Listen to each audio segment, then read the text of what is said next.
Okay student, next हम start करते हैं हमारी exercise 8.2 class 8th unit 8 comparing quantities. Exercise 8.2 का क्वेश्चन नंबर 8 स्टार्ट करते हैं। क्वेश्चन नंबर 8 में आपके पास क्या दिया हुआ है? The price of TV is ₹13,000। आपके पास टीवी का जो प्राइस है वो ₹13,000 दिया हुआ है।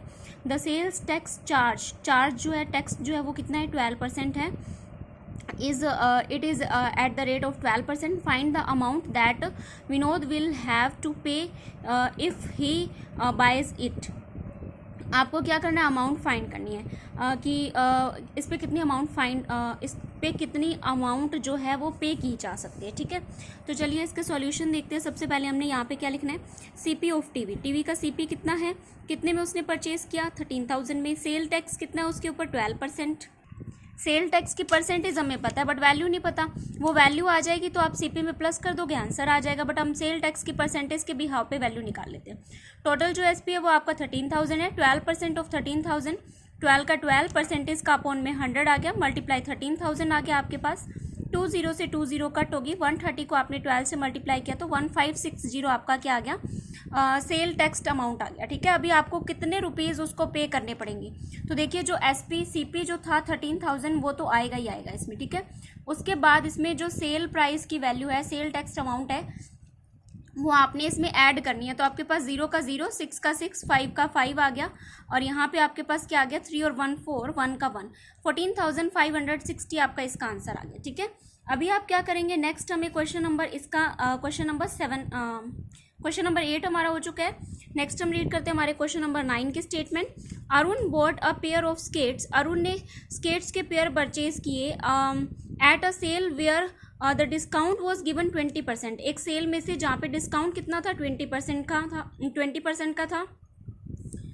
If the amount he pays is ₹1,600, अगर उसे अमाउंट 1,600 रुपीज़ पे करनी पड़ी, then find the mark price. आपको ये बताना है कि मार्क प्राइस कितना था। ठीक है, तो सबसे पहले आप इस पे क्या करेंगे?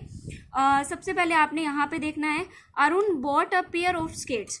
अरुण ने पेयर ऑफ स्केट्स खरीदे 20% के डिस्काउंट पे। ठीक है, if the amount he page, अगर उसने अमाउंट कितने रुपीज़ पे की? 1,600।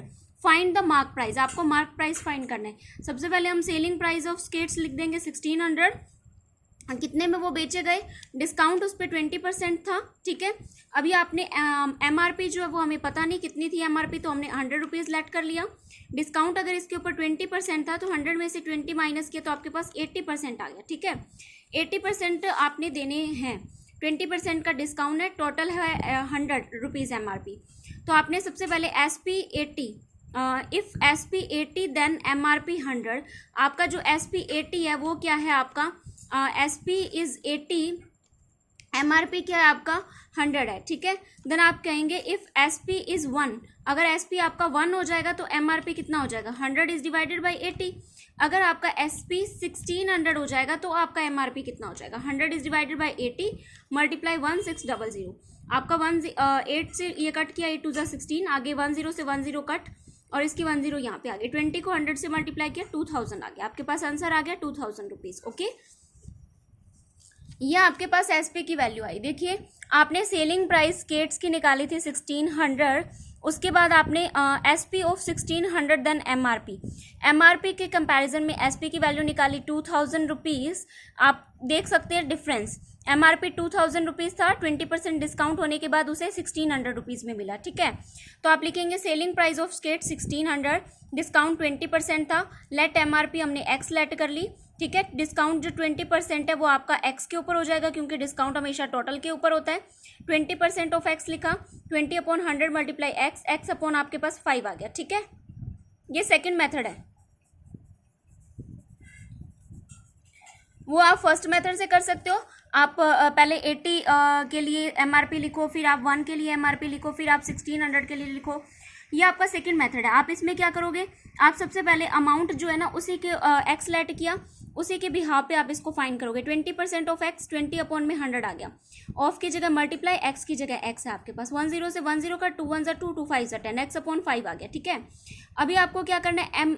एसपी जो है ना, एसपी कैसे आएगा? जितना एमआरपी है उसमें से अगर आप डिस्काउंट माइनस कर दोगे तो एसपी आ जाएगा। एसपी हमारे पास है 1600, एमआरपी हमने लेट किया एक्स, डिस्काउंट हमने अभी निकाला x/5, तो x माइनस x/5 कितना होता है 5x माइनस 1 4x/5 होता है, ठीक है। 4x/5 इज इक्वल टू 1600 है आपके पास, तो आपने 4x/5 इज इक्वल टू 1600 लिखा, ये 5 उधर मल्टीप्लाई में चला गया, 4 डिवाइड में आ गया, 4 4 16, 400 आ गया, 4 5 20, तो 2000 रुपीज़ आपका क्या आ गया, इस क्वेश्चन का आंसर आ गया। ओके, नेक्स्ट हम स्टार्ट करते हैं हमारा question number third. Question number third की स्टेटमेंट आपके पास दी हुई है, I purchase a hair dryer, मैंने एक हेयर ड्रायर परचेज किया फॉर ₹5400 इंक्लूडिंग 8% वैट, वैट मतलब वैल्यू एडेड टैक्स, ठीक है। Find the price before VAT was added, आपको फाइंड करना है प्राइस जब उसमें VAT value added tax add नहीं हुआ था, उससे पहले का, ठीक है।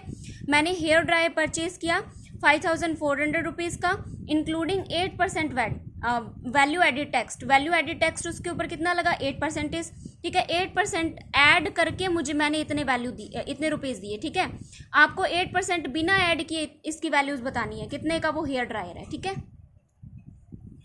तो इसमें सबसे पहले हमने लिखना है SP for hair dryer, hair dryer के लिए एसपी कितना था 5400, वैल्यू एडिड टैक्स है 8%, let the price before VAT, हमने लेट कर लिया कि वैल्यू एडिड टैक्स से पहले आपका जो प्राइस है वो कितना है 100 रुपीज़ है।